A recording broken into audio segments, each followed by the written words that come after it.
Hello and welcome to Lavneesh sir की class. आज की शिक्षा निदेशालय राष्ट्रीय राजधानी क्षेत्र दिल्ली की वर्कशीट नंबर 28 जो कि कक्षा 8वीं के विद्यार्थियों के लिए है। यह ली गई है गणित विषय से और आज इसमें हम सामान्य चतुर्भुज और आयत का परिमाप एवं क्षेत्रफल निकालना सीखेंगे। कैसे उसको फाइंड करते हैं, कैसे उसको जानते हैं। तो चलिए बिना समय गवाए शुरुआत करते हैं मेरे साथ और समझने की कोशिश करते हैं। देखिए बच्चों, आज हम चतुर्भुज या विशिष्ट चतुर्भुज का क्षेत्रफल और उसका परिमाप ज्ञात करना सीखेंगे, जो कि बहुत ही आसान है। तो चलिए एक बार देखते हैं। सबसे पहले यहाँ जो दिया गया है चतुर्भुज, उसकी आकृति को देखिए। आइए इस आकृति को नाम दें ए बी सी डी, जो कि हमने यहाँ पर दे भी रखा है। देख रहे हैं ना आप, कि हमने एक चतुर्भुज बनाया ए बी और सी और डी। इस तरह से हमने एक चतुर्भुज बना दिया, उसका नाम रख दिया। एबीसीडी का परिमाप ज्ञात करने के लिए हम उसकी चारों भुजाओं का योग ज्ञात करते हैं। तो चारों भुजाओं की यहाँ पर तो लंबाई दे रखी है, जैसे कि देख रहे हैं आप, ए बी की 3 सेंटीमीटर, बी सी की 4, सी डी की 3 और ए डी की 2। अगर हम इन चारों लंबाइयों को जोड़ लें, यानी A B plus B C plus C D plus D A, तो 3 + 4 7 और 3 10 और 2 12 सेंटीमीटर, ये इसका परिमाप होगा। तो क्या हमारा फॉर्मूला निकल आया कि जो ये आकृति है, इसका अगर हमें परिमाप निकालना हो तो हम उसकी सभी भुजाओं का योग कर देते हैं, यानी चतुर्भुज की चारों भुजाओं का योग कर दे तो परिमाप निकल जाएगा। अब चतुर्भुज का यदि क्षेत्रफल निकालना हो तो कैसे निकालेंगे चतुर्भुज का? तो चतुर्भुज का क्षेत्रफल निकालने के लिए उसके दो विपरीत शीर्षों को मिलाने पर दो त्रिभुज बनते हैं। देख रहे हैं आप यहाँ पर, अगर मैं यहाँ पर दिखाऊं आपको, ये जो चतुर्भुज है हमारा ए बी सी डी, ठीक, थोड़ी सी लाइन गड़बड़ है, फिर भी मैं आपको दिखा रहा हूँ। ये ऐसे इस तरीके से, लाओ मैं सीधी लाइन खींच देता हूँ इसकी, तो इसको सारे को सीधे कर देते। पहले ऐसे चतुर्भुज बनाया, ठीक है, बिल्कुल सीधे सीधे बनाना है आपको। और फिर जो इसके दो विपरीत, क्या बोले, शीर्ष, विपरीत शीर्ष कौन से होते हैं? ए और सी और बी और डी, ठीक है, ये हमने आपस में ऐसे मिला दिए इनको। ठीक, अब आप ध्यान से देखेंगे कि जैसे यहां पर इन्होंने इसकी मेजरमेंट भी दे रखी है, देख रहे हो। ए सी बराबर वो कितना है, 6 सेंटीमीटर, जो एक पूरा ये एसी विकर्ण की लंबाई। पीई 3 सेंटीमीटर है, जो कि एक लंब है एसी के ऊपर, ठीक। और डीएफ की लंबाई 2 सेंटीमीटर, जो कि एक लंब है किसके ऊपर? एसी के ऊपर। और यहां पर दो त्रिभुज भी बन गए हैं, कौन कौन से? ए बी सी और ए C D. A D C कह दो, ए सी डी कह दो, ठीक है। तो दो क्षेत्रफल बन गए, दो त्रिभुज बन गए। अब हमें इन दोनों त्रिभुजों का क्षेत्रफल निकालना है और उनको आपस में जोड़ देना है। तो इससे क्या होगा, हमारा पूरे चतुर्भुज का क्षेत्रफल निकल जाएगा। तो देखो, जैसे है ना, इसमें जो दो त्रिभुज बने, ए बी सी का क्षेत्रफल जमा ए डी सी का क्षेत्रफल, इन दोनों को हमें जमा करना है। लेकिन इसका फॉर्मूला क्या है? तो देखो, 1/2 गुना ए सी। ए सी क्या है? जो इसका एक विकर्ण है ए सी, उसकी लंबाई गुना उसके ऊपर जो एक क्या है, लंब है, ठीक है, बीई है। एबीसी में तो बीई लंब है, तो उसको गुना कर दिया हमने। फिर जमा, जब हम एडीसी का क्षेत्रफल निकाल रहे हैं तो 1/2 एसी की लंबाई गुना, और जो डीएफ एक लंब है उसको भी गुना कर दो। तो जब हमने वैल्यूज रख के देखी, ध्यान से देखना जरा इसको, 1/2 एसी की लंबाई कितनी है, 6 सेंटीमीटर, और बीई कितना दे रखा है यहाँ पे, 3 सेंटीमीटर, ठीक है। इन तीनों को आपस में गुणा किया, जमा। फिर दूसरे त्रिभुज को देखो, 1/2 तो अपने आप फॉर्मूले से आया है, एसी की लंबाई 6 सेंटीमीटर और डीएफ की लंबाई 2 सेंटीमीटर। अब इनको जब आप करके देखोगे तो कितना आया, देखो यहाँ पर मैं इसको करके दिखा दूं, तो ये अगला स्टेप यहाँ पर ये होना चाहिए था 18 सेंटीमीटर, तो 2 से काट गया 18 को, 9 सेंटीमीटर, इसलिए यहाँ पर 9 सेंटीमीटर स्क्वायर आ गया। जब इसको हमने करके देखा तो इसका मैं इधर करके दिखा रहा हूँ, 1/2 गुना 12 सेंटीमीटर स्क्वायर, ये आया इसके बाद का स्टेप। तो 2 से 12 को काटा तो यहाँ पर आ गया 6, ठीक है, तो इसलिए यहाँ पर आ गया 6 सेंटीमीटर स्क्वायर। इन दोनों को आपस में जब जोड़ दोगे तो चतुर्भुज का क्षेत्रफल निकल जाएगा 15 सेंटीमीटर स्क्वायर। यानी 15 वर्ग सेंटीमीटर। जब भी हम क्षेत्रफल निकालते हैं तो हम वर्ग लगाते हैं, उस यूनिट के साथ, उस इकाई के साथ हम वर्ग लगाते हैं। तो सामान्य चतुर्भुज के क्षेत्रफल का फार्मूला क्या आ गया कि 1/2 जो उसका एक विकर्ण है AC और जो दोनों उसके लंब हैं, अगर हम उनको जोड़ दें और गुना कर दें तो ये हमारा फॉर्मूला बन जाएगा 1/2 गुना AC गुना दोनों लंब की मेजरमेंट। इनको जोड़ के इन तीनों को आपस में आप गुना कर दोगे तो ये हमारा क्या बन जाएगा, ये हमारा चतुर्भुज के क्षेत्रफल का फॉर्मूला बन जाएगा। अब अगर हमें आयत के परिमाप और क्षेत्रफल निकालना हो आयत का, देखो आयत की आकृति ये वाली होती है, ठीक है।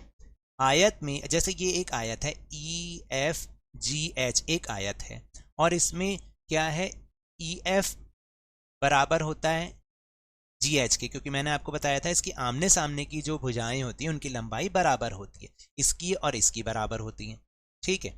तो आयत का परिमाप निकालने के लिए क्या करेंगे, सारी भुजाओं को आपस में जोड़ दो, EF FG GH और EHE, इन चारों को जब आप जोड़ दोगे तो आपका परिमाप निकल जाएगा, ठीक है। या हम ऐसे भी कर सकते हैं, क्योंकि हमें पता है कि आमने सामने की भुजाएं बराबर हैं, तो 2 गुणा लंबाई कितनी हो गई इसकी, कोई भी एक ले लो लंबाई, चाहे इसको मान लो इसको मान लो, 3 जमा चौड़ाई उसको कर दो 6, तो कितना आया, 3 और 6 को तो जब आप जमा करोगे तो ये 9 आ जाएगा, तो 2 गुना 9 मतलब 18 सेंटीमीटर। इस तरीके से यहाँ पर भी दे रखा है।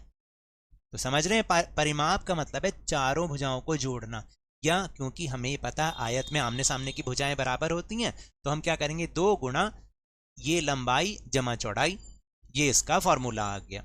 और अगर मुझे इसका क्षेत्रफल निकालना तो क्षेत्रफल कैसे निकालूंगा, देखो अब मैं पहले इसको मिटा देता हूँ। क्षेत्रफल निकालने के लिए जैसे ऊपर हमने चतुर्भुज में किया ना, इसके एक विकर्ण को आपस में आप मिला दो, तो जैसे एक विकर्ण क्या बन गया, ये EG बन गया। अब इसमें 2 त्रिभुज बन गए, जब 2 त्रिभुज बन गए तो हम क्या करेंगे, EFG का क्षेत्रफल, त्रिभुज EFG का क्षेत्रफल और त्रिभुज EGH का या EHG का क्षेत्रफल, इन दोनों का जो क्षेत्रफल आएगा दोनों को आपस में हम जोड़ देंगे।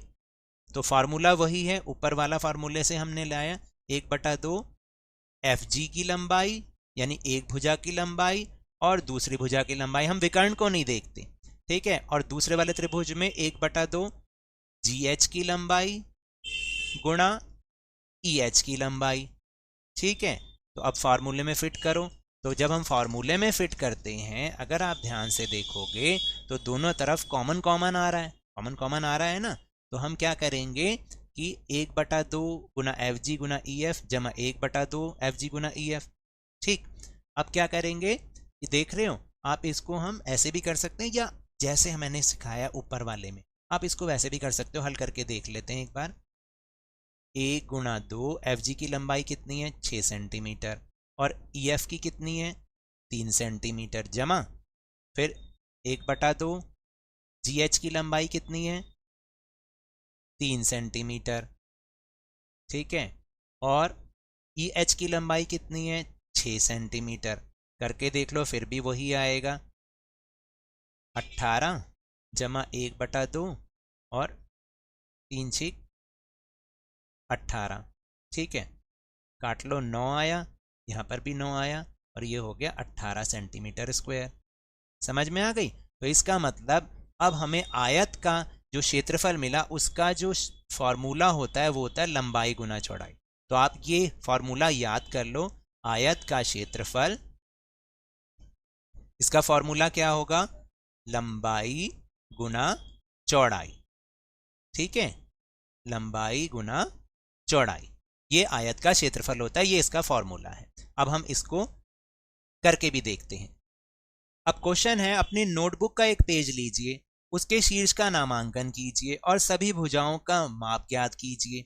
और फिर सेकंड क्वेश्चन है, उसी पेज का परिमाप और क्षेत्रफल ज्ञात कीजिए। अब आपको क्या करना है, एक कॉपी, आपकी जो कॉपी है ना नोटबुक, उसमें से एक पेज की आपको, एक पेज निकालना नहीं है, आप बिना पेज निकाले भी कर सकते हैं। पहले तो देखिए ये कौन सी आकृति बनेगी, ये एक आयत की आकृति ही बनेगी। फिर उसको चारों को नामांकन कर लीजिए और उनकी भुजाओं का माप लीजिए। तो मैं इसको अभी आपको करके दिखा रहा हूं। मान लो मान लो ये है, ये है कॉपी का पेज, आपकी कॉपी का पेज है, ठीक है। और इसकी जो चौड़ाई है वो हम मान लेते हैं 10 सेंटीमीटर है और लंबाई इसकी 20 सेंटीमीटर है। तो अगर पहले इसका नाम भी रख लेते हैं ए बी सी और डी, ठीक है। अब अगर ए सी की लंबाई 20 सेंटीमीटर है तो बी सी की कितनी होगी? बी सी नहीं, बी डी की। तो बी डी की भी लंबाई 20 सेंटीमीटर होगी और ए बी की 10 सेंटीमीटर है तो ये भी 10 सेंटीमीटर होगी। तो अब आप परिमाप कैसे निकालोगे? परिमाप आप निकालोगे, क्या कर लोगे? A B plus B C plus C D plus क्या करोगे? देखो ए बी और फिर मैंने किया बी सी तो है नहीं, मैंने थोड़ा सा गलत लिख दिया, कोई बात नहीं, आप इसको ऐसे भी कर सकते हैं। देखो ए बी की लंबाई प्लस ए सी की लंबाई प्लस सी डी की लंबाई और प्लस बी डी की लंबाई, ठीक है। तो कितनी कितनी आई? 10 सेंटीमीटर। फिर ए सी की तो ए बी की हो गई 10 सेंटीमीटर, ए सी की हो गई 20 सेंटीमीटर और सी डी की हो गई 10 सेंटीमीटर और बी डी की हो गई 20 सेंटीमीटर, ठीक है। मैं सेंटीमीटर सबके साथ लगा देता हूँ। कितना हो गया? 10 प्लस 20 30 प्लस 10 40 और 20 60 सेंटीमीटर। तो ये तो आ गया परिमाप, ठीक है। अब हम इसका क्षेत्रफल निकालते हैं। तो क्षेत्रफल निकालने के लिए कैसे करना है देखो, तो मैंने क्षेत्रफल का क्या फॉर्मूला बताया था आपको? लंबाई गुणा चौड़ाई, ठीक है। लंबाई कितनी है इसकी? मान लो 20 सेंटीमीटर और चौड़ाई कितनी है? 10 सेंटीमीटर। तो यह आ गया 200 सेंटीमीटर स्क्वायर, ठीक है। इस तरीके से हमें करना है इसको। तो ये तो थी आज की वर्कशीट। अगर मेरे इस तरह समझाने से अब आपको समझ में आने लगा है तो इस चैनल और वीडियो को लाइक कीजिए, शेयर कीजिए और अगर आप न्यू हैं तो सब्सक्राइब भी कर लीजिए। और टेलीग्राम ऐप पर हमारा चैनल लवनीश सर की क्लास को ज्वाइन करना ना भूलें, उसका लिंक आपको इस वीडियो के डिस्क्रिप्शन बॉक्स में मिल जाएगा। लेकिन याद रखना है, घर से बाहर निकलते समय और स्कूल जाते समय मास्क अवश्य लगाएं और जब भी आपकी बारी आए कोरोना का टीकाकरण जरूर करवाएं, क्योंकि कोरोना को हराना है और जिंदगी को एक बार फिर से सुहाना बनाना है। इसी उम्मीद के साथ बहुत बहुत धन्यवाद।